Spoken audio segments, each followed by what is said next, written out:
Hi, I'm Amber, I'm Lexi. and our project is on optimizing the synthesis of novel Carmofur analogs for in vitro evaluation as dual-purpose inhibitors of human acid ceramidase and the SARS-CoV-2 main protease.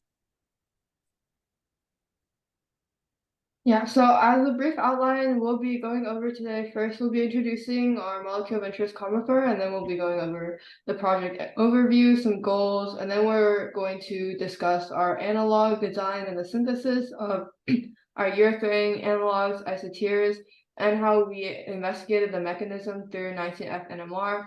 And finally, we're going to talk about our in vitro studies to evaluate the biological activity of our analogs.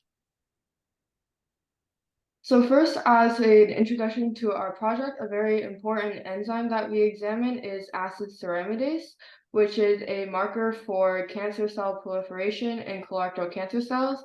What it does is it catalyzes the conversion of C12 ceramide, which is pro-apoptotic, to sphingosine and fatty acid, which is anti-apoptotic, meaning that it stops cancer cells from going through apoptosis and keeps them growing. In fact, about 40% of primary prostate cancer tissue demonstrates acid ceramidase overexpression. So in previous studies, it's been found that the inhibition of acid ceramidase leads to less breakdown of ceramide, which leads to more apoptosis and thus stops proliferation of colorectal cancer cells. Yeah, so Carmofur was a compound originally developed in Japan in 1981 as a prodrug of another cancer medication, 5-fluorouracil, which is actually used in clinical chemotherapy right now. And this compound was identified as an inhibitor of acid ceramidase in colorectal cancer. So how it works is it covalently modifies the catalytic cysteine 143 in the acid ceramidase enzyme, which stops its activity, and then the tail binds to the cysteine, while the head, which resembles the structure of 5-fluorouracil that you can see, breaks off. So coincidentally, during the COVID pandemic,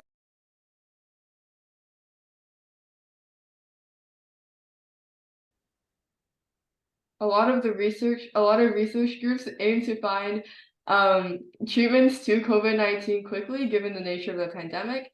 And one of the methods they looked towards was drug repurposing. And one of the good things about drug repurposing, which is basically taking already in use drugs or developed drugs and trying to screen them to see if they can be used for a new purpose, it's good because you have already existing synthetic workflows, which means you already know how to make these compounds in scalable quantities. And you also have safety and toxicity information, which can help speed up the phase 1 and phase 2A clinical trials. As you can see below, a lot of repurposed drugs are approved faster from initial development to regulatory approval, and there is a higher success rate given that they are already existing drugs. So here are some examples of drugs that have been repurposed towards various indications such as multiple sclerosis, HIV, and obesity. So these are some examples of drugs that have been successfully repurposed. And during in 2020, it was discovered that Carmofur is a potent inhibitor of the SARS-CoV-2 main protease, which we will talk about in the next slide. So the SARS-CoV-2 main protease is an important enzyme for viral activity as it helps release a lot of the non-structural proteins that the virus uses to proliferate and spread disease. Therefore, by inhibiting MPRO, which plays a vital role in the replicase transcriptase complex in several different strains of coronavirus, it has been found that it will stop viral replication and be a promising target for treating COVID-19. So here we can see the binding models of acid ceramidase and Carmofur, as well as the MPRO enzyme against Carmofur. However, because Carmofur was not originally developed to target MPRO specifically, we're interested in its dual properties against two separate targets, the MPRO and acid ceramidase. So in this study, we aim to probe the structure-activity relationship of Carmofur and its activity against the two different targets. And to do this, we created and synthesized a library of Carmofur-related compounds with different properties such as electrophilicity, lipophilicity, and steric bulk to see how these characteristics would impact its biological activity. And so here's Carmofur compared to some other SARS-CoV-2 main protease inhibitor.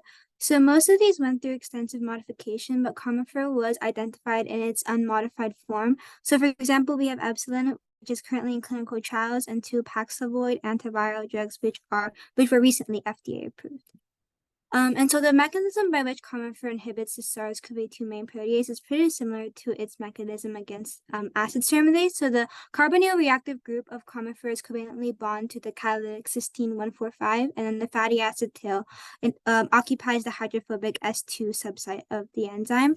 And Jin and his group also found that Carmofur only occupies the S2 subsite compared to other drugs, which open its potential for more structural modification.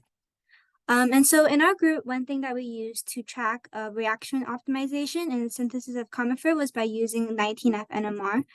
So since the starting material 5-fluorouracil and Carmofur, as well as internal standard, can all have a fluorine handle, we were able to use kinetic monitoring by benchtop 19F NMR to get real-time quantification of relative rates.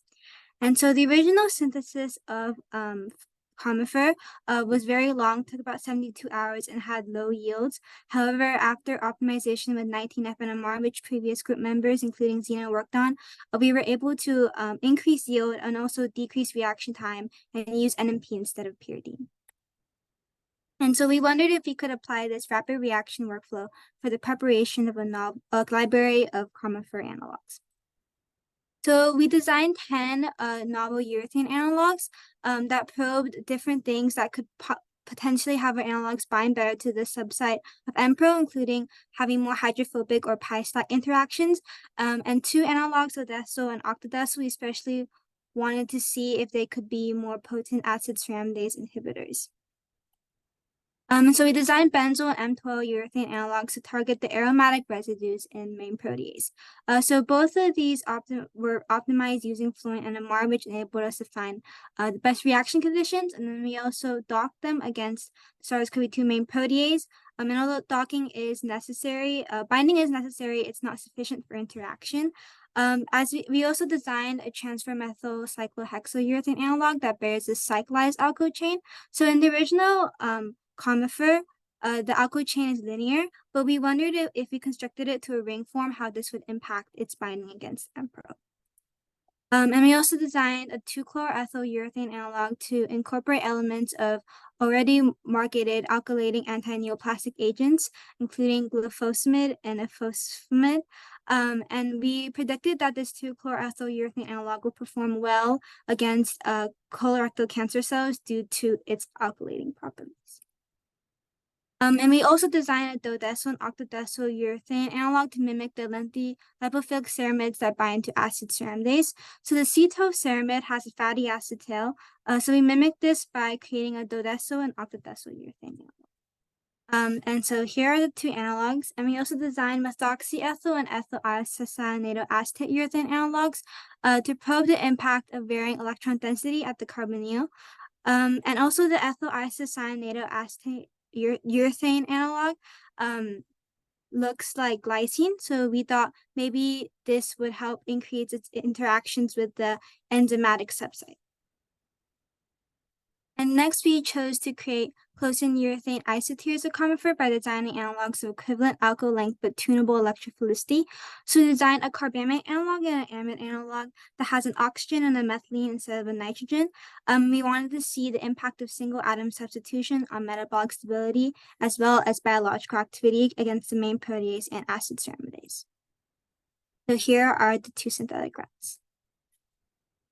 Yeah, so as Amber mentioned earlier, we were able to easily track these reactions using 19F NMR to optimize our reaction conditions using the workflow previous group members developed. So here we can see 2 examples of reaction conditions tables, specifically for the benzyl urethane analog and the carbamate analog, so here you can see that depending on the properties of like the analog, the conditions, including what base we use and the heat and the time it takes to convert is all different. So part of our study is taking changing the conditions for the synthesis of each analog in 19FNMR and tracking the yield to see how like the conditions change depending on the properties, and then forming conclusions based on the properties of these analogs on how like the specific conditions that they perform the best in.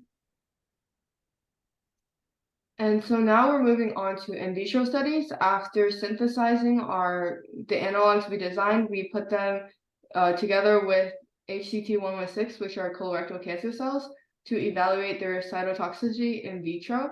And here we have the results for several of our analogs, which there's our IC50, which is a toxicity measure. Basically, the lower the IC50, the more efficient the compound is at killing cells. And unsurprisingly, we found that our dodecyl analog, which mimics the original ceramide binding of 2-acid-ceramidase, performed the best in colorectal cancer. However, we also found that 2 of our other analogs, the hexyl carbamate and the heptylamide analog, also performed better or equivalent to Carmofur. But if you can look at the structures below, we can see that the compounds that perform the best all have that longer lipophilic tail that resembles ceramide, while the cyclic and aromatic ones did not perform as well against acid ceramidase.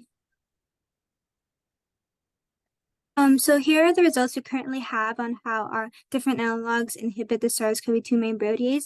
Currently, we are designing a modified version of the commercially available protease for a rapid pull-down assay, but for our results right now, we can see that there's a relatively linear relationship between the concentration of the drug and its inhibitory effect on main protease, so we can see that the activity of MPRO decreases as the drug concentration increases. And we would like to acknowledge the group members, our lab alumni, our advisor, the high performance computer cluster, and analysis. Thank you.